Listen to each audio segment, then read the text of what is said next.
Ito na! Nakaligo ng super mom niya. Nang nakita ko kanina. Hindi pa ako nag-beauty routine. Kasi kakain muna ako kasi nagmamadali ako mga guys. Ayan, umuulan na sa likuran ko. Natutuluan na nga ako. Ito na ang pritong galunggong. At meron tayong 1 cup na kanin. Ba't ang dami tignan? 1 cup lang ito. Ayan sila. Ing lala, ing laing. Lalalala, ing lala, ing ing ing. Hindi ako kumuha ng crab. Kasi ayaw ko maghimay din, nagmamadali ako. So ngayon, silaing lang tayo. Okay.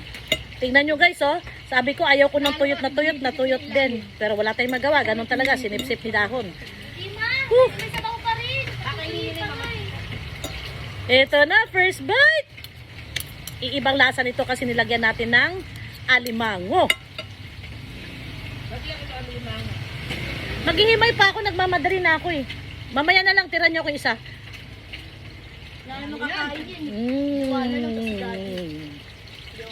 Harap! Harap! Harap! Tuwa na, tuwan-tuwa yan. Ano isda yan? Galunggong. Galunggong na mataba? Galunggong fresh yan, hindi ano, hindi galunggong... Mura siya ngayon? Anong mura? Kailan ba nagmurang galunggong? 250 yan. Dati kasi si galunggong pinamura. Kaya na yan? Wow! Kay, ano? Si Ben? Doon ka bumili kay Ben? Ben ba yun? Kay Bong? Bong mo?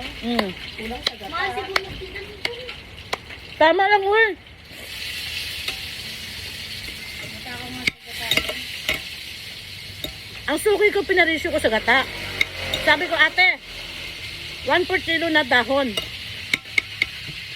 Ilang gata, ilang nyog.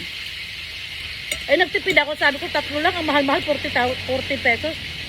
Sabi niya, naku, bitin yan. Sabi niya, 4. Kasya na yan. Sabi niya. Kaya, no choice ako, 4 binili ko. Hindi rin kasi masarap ang laing pagkatipid sa gata eh. Kaya nga, 4 na binili ko, 4 na malalaki. This time, hindi ako nakatawad sa suki ko. Pag bumibili ako ng nyug, tawad 5 piso bawat isa. Ngayon, wala. Bagyo kasi, bagyo. 40 pesos talaga bigyan niya sa akin. Dati, 100. Wala. Bagyo kasi, na ano, nalakad sa puno. Sarap, basa. Harap. Very distinct ang atake. Ikwarto mo ay dala. Nagiri pag ikwarto. Galunggong prito. Okay na to. Plus laing. Ikwarto mo yun. Plus kanin. Woo! Mama ma, hindi. Wala mo. Ano lang? Kagat lang no.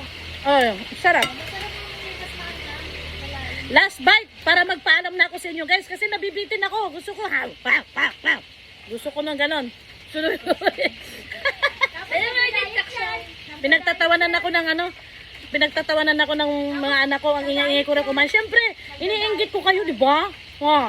Kaya tuloy, ayan, mapapaluto na kayo ng laing ngayon kasi iniinggit ko kayo. Sarap. Last bite. Bye. Thank you for watching.